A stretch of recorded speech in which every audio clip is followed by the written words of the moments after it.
to introduce the two athletes that will be with us today.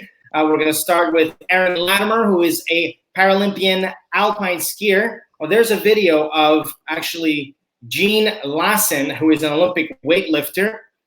So Jean, I guess I'm going to start with you, and I'll let you tell us about your sport, tell us about you, your training, and where you are, because you live in Yukon, right?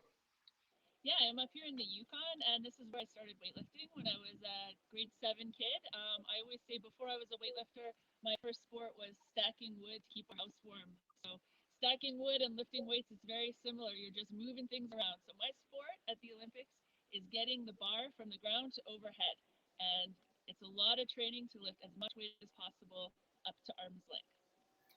Jean, I'm going to ask you to speak just a little bit louder as you are obviously outside. Oh, there you are. Yeah. So my first sport was stacking wood, and I transitioned from lifting wood to lifting weights over my head. I started here in the Yukon, and right now I'm at a cabin in the wilderness in the Yukon. I'll take you inside so you can hear better. Okay, well, we're looking forward to seeing everything that's happening over there. Plus, you're in the outdoors, so that's obviously a very favorable thing to be doing right now. Okay, Aaron, up to you now. So tell us a bit more about yourself, your sport, how you train. You're a Paralympian, obviously, so we want to hear all about that as well. Yeah, so I'm a para-alpine athlete. I'm actually retired from sport. I competed in the Paralympics in 2014, which was in Sochi, Russia, and then in 2018 in Pyeongchang, Korea. And I think there's a little video clip that maybe you'll see. And this is from Sochi. So it was my first Paralympics. I was 17 at the time.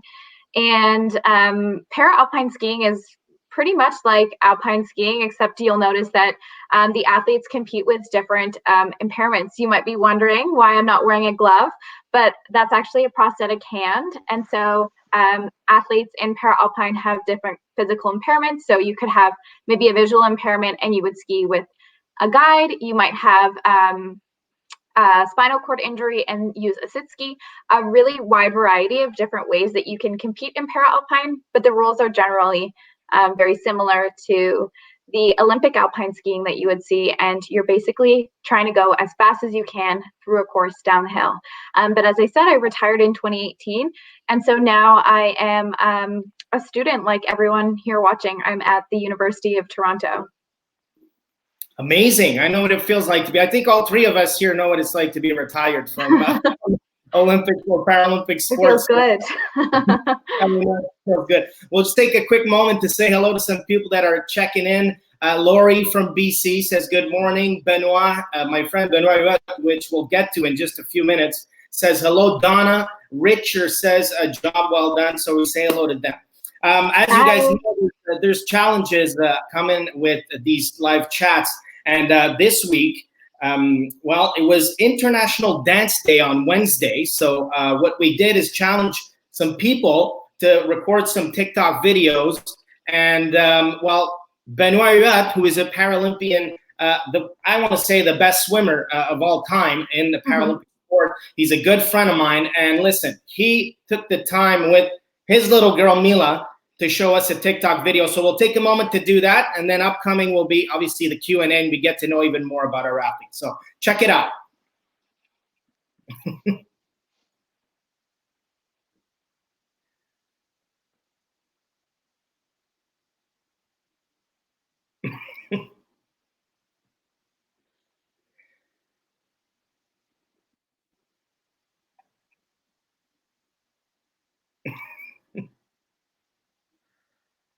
Oh, wow. What it's like to have young children. I bet you they're spending a lot of time doing some TikTok videos themselves. So before we get to the Q&A, Aaron and Jean, well, I think you're up and it's your time. I'll get in on this with you guys too, okay? All right. I think I have a dance partner that was going to join me. Oh, you do, eh? I do. My quarantine pal, Kate.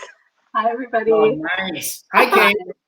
Nice to see you. Okay, so our engineer is going to start the song, and we're going to have about 10 seconds ourselves to do a little dance over here, okay? Great. Okay, so whenever the song comes in, we got to get going. Okay. The suspense is killing me. Me too.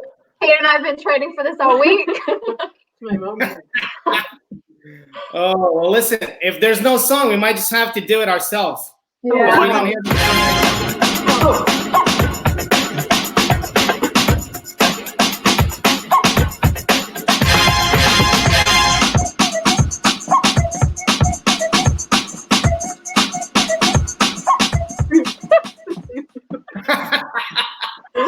Okay. Long time. All right.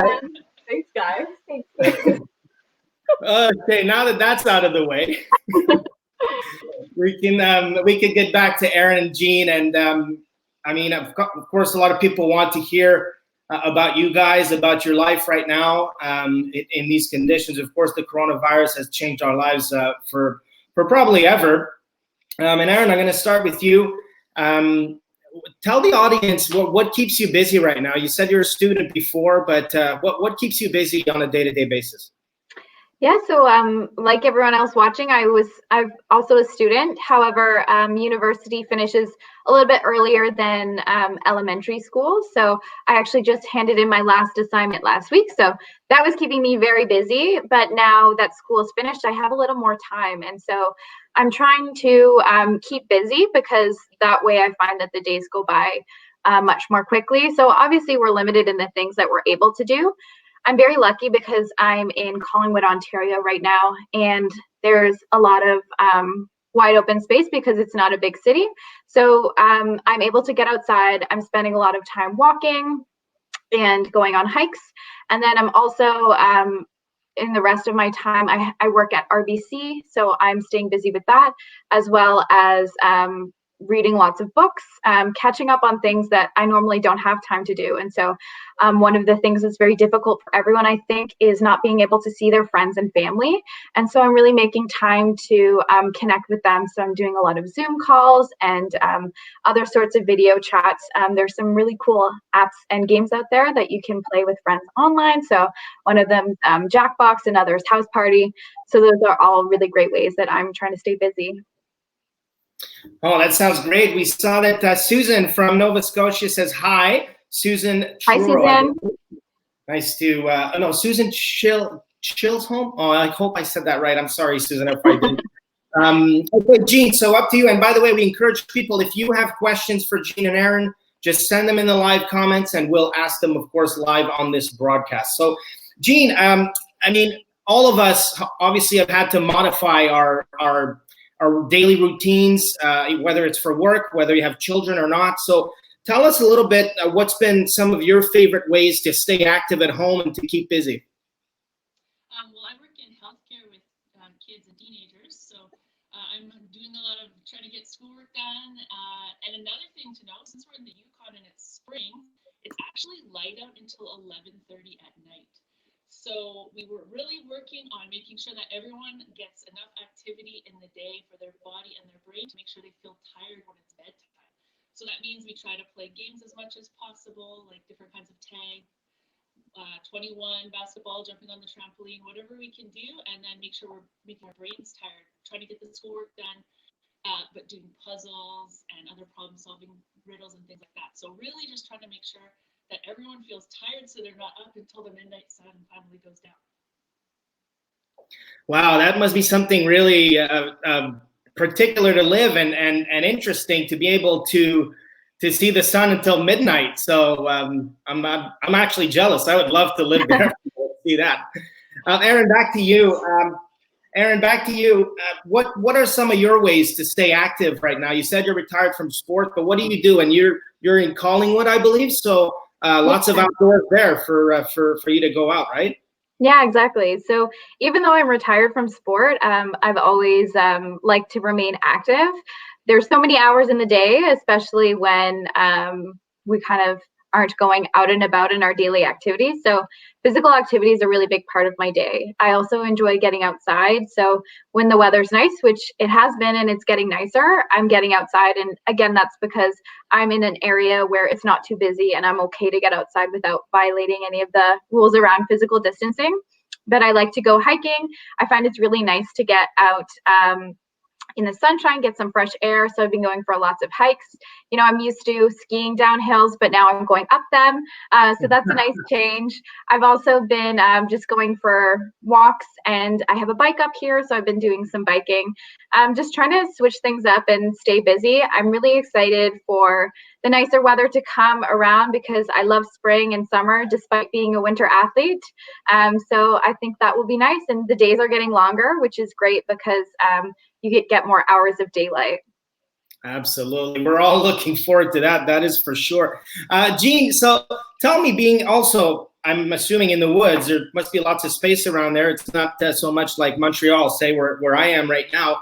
What are some of the things that you like to do when you wake up in the morning, seeing that there's either not a lot of light or there's a lot of light for most of the day? So what are the things you do that make you smile, that make you happy and want you to keep active?